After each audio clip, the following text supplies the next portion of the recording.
Imagine that you've been lied to by your partner or closest friend. It's a hurtful lie, and you feel let down and disappointed. After all, lying is a violation of trust, and it destroys human relationships. A lie has social and political consequences. A single lie can bring down a political party or government.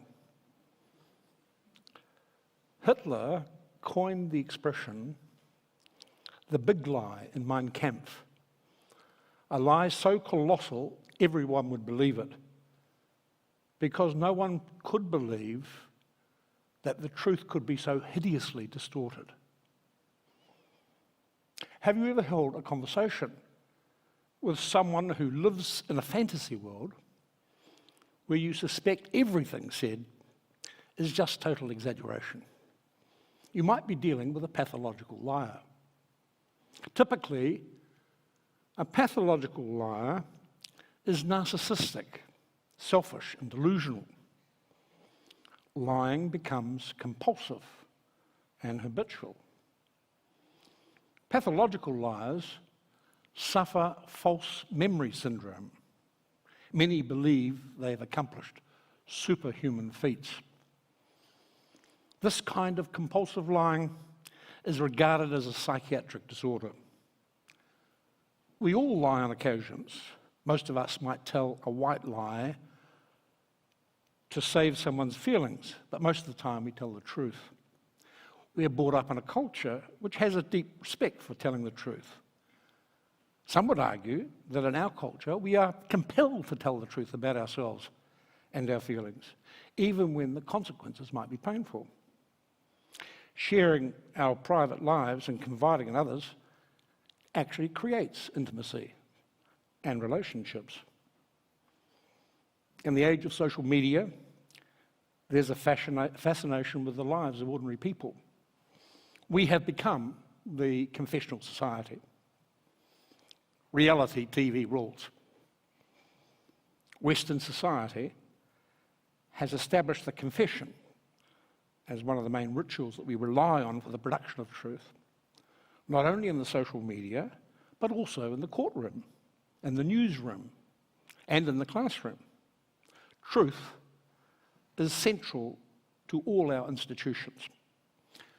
And human communication is only possible against a background of truth and truth-telling. Can you imagine a society based on systematic lying where no speech is reliable? You couldn't believe a stranger giving street directions, or trust a newspaper report, or a friend who confides in you. Truth, then, is a deep cultural practice in the West, yet we take it for granted and only question it when we're exposed to the consequences or the effects of a lie. But truth also takes many different forms and has changed its shape over time. The ancient Greeks had a concept, aletheia, meaning unconcealed or openness. Truth was seen as a form of personal disclosure. In Greek mythology, aletheia is the daughter of Zeus. She's the goddess of truth, and she's pitted against the gods of deception, trickery, and lies. The ancient poet Homer uses the word aletheia in the Iliad and the Odyssey to mean truth, where truth has to do with the reliability of what is being said by one person to another. Its opposite for him is lie or deception. Then verily, my child, I will tell you the truth. This is the ritual sentence that occurs 5 times in the Odyssey. The word often occurs in the phrase, the whole truth. To tell the whole truth in this sense is not just to utter some sentence, which is true.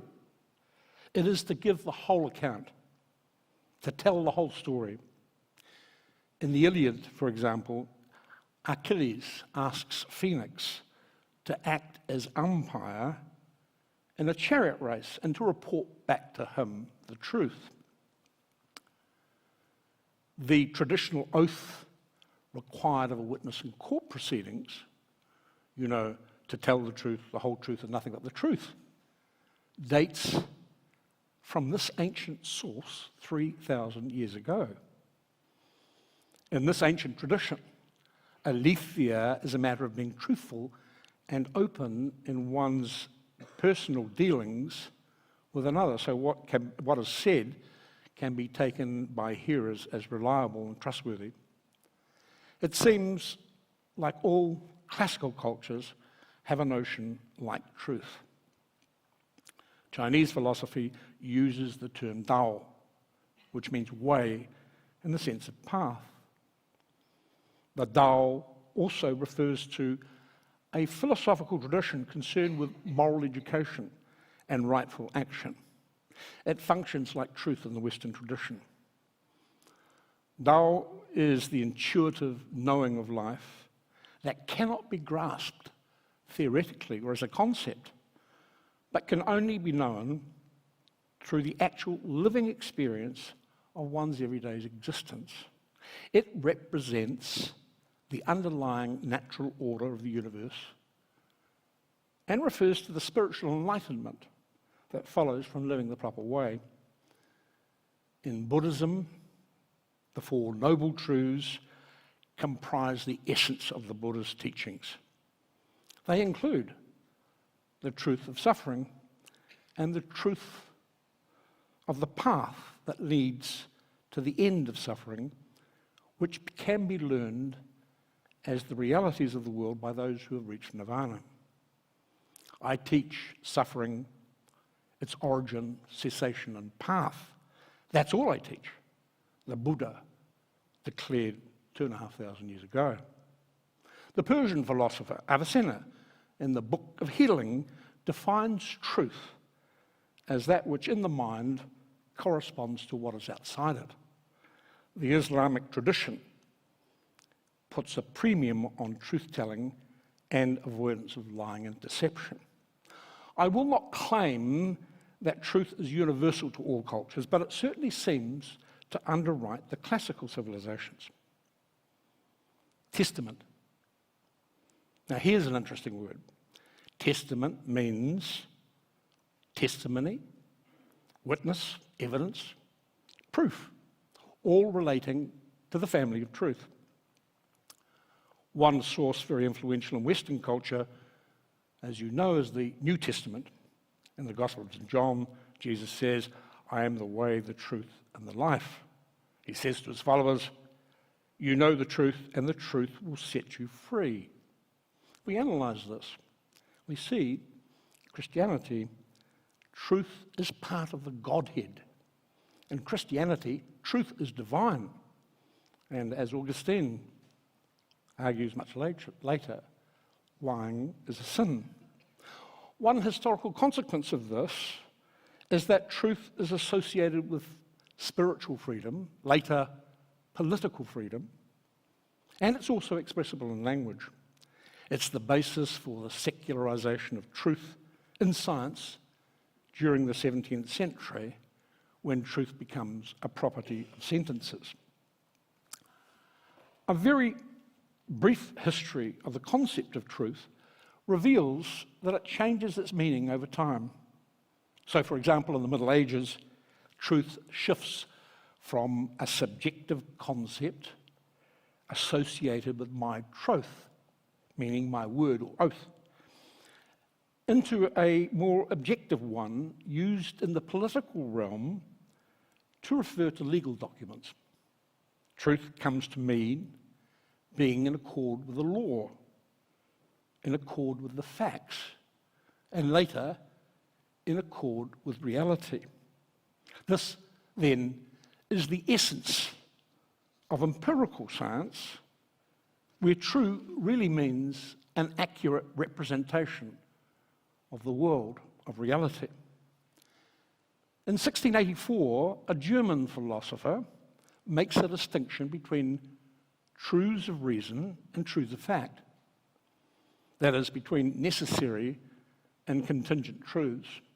So, truths of reason are mathematical truths like 2 + 2 = 4, which is true by virtue of the meaning of the sign of the plus and the equal. Truths of fact, by comparison, are true by virtue of being an accurate description of reality to describe a state of affairs in the world. So science is distinguished by its success in describing the world by its predictive power, by its problem-solving and explanation, even though its rationality and progress might be open to question. This is the basis for science and scientific method.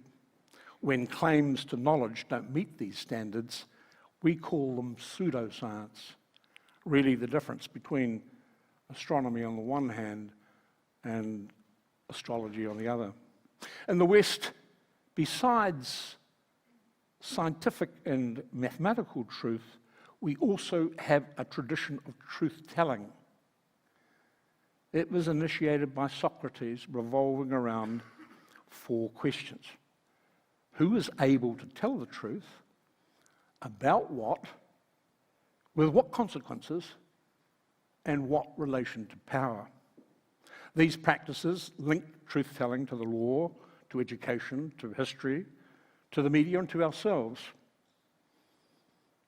In ancient Greek and Roman culture, truth-telling was a risky business related to the duty to help others. A truth-teller sometimes risks his life and uses his freedom to choose frankness instead of persuasion, truth instead of falsehood or silence, criticism instead of flattery, and moral duty instead of self-interest and moral apathy. The risk of death instead of life and security. In Western philosophy, following Plato, we talk of knowledge as justified true belief. That is, for something to be knowledge, it must have a belief condition, a truth condition, and a justification condition. It must advance reasons or evidence. In the shift to information media society, these conditions no longer apply. There is no truth, belief, or justification condition. There is just information, and it may be misinformation or disinformation. But today, we live in a post-truth era. Is post-truth really a word? The Oxford Dictionary named it Word of the Year in 2016. Post-truth refers to a situation where appeals to emotion and personal belief trump objective facts. The Economist ran an article, Post-Truth Politics, Art of the Lie, referring to Donald Trump during his campaign, when he claimed Barack Obama is the founder of Islamic State, along with Hillary Clinton. Imagine that. Obama and Clinton, the founders of the worst terrorist movement within the West. Even his close supporters were perplexed. Brexit and Trump's triumph in the US election indicates a dramatic turn against the global international order.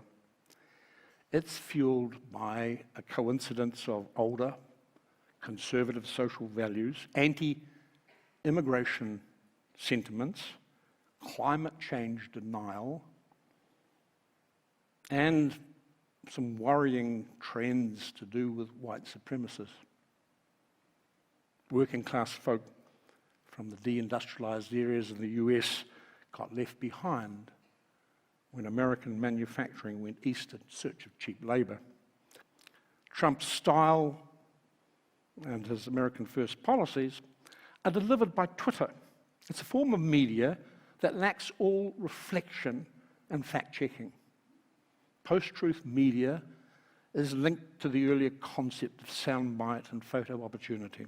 It completely bypasses public discussion in the regime of the 24-hour news cycle. There's no opportunity for discussion or argument, just a series of empty and unverifiable statements issued in the deafening echo chamber of social media. Now, fake news is full of hoaxes, misinformation, and distortion. It's published with the intent of deceiving. It takes the big lie to another level as the postmodern art of politics, where supporters believe something only if it agrees with their own deep-seated prejudices. Welcome to the flat earth society that turns its back on truth. So what are we to make of all this? Well, that's entirely up to you. But I leave you with this final thought. George Orwell said, "In a time of deceit, telling the truth is a revolutionary act."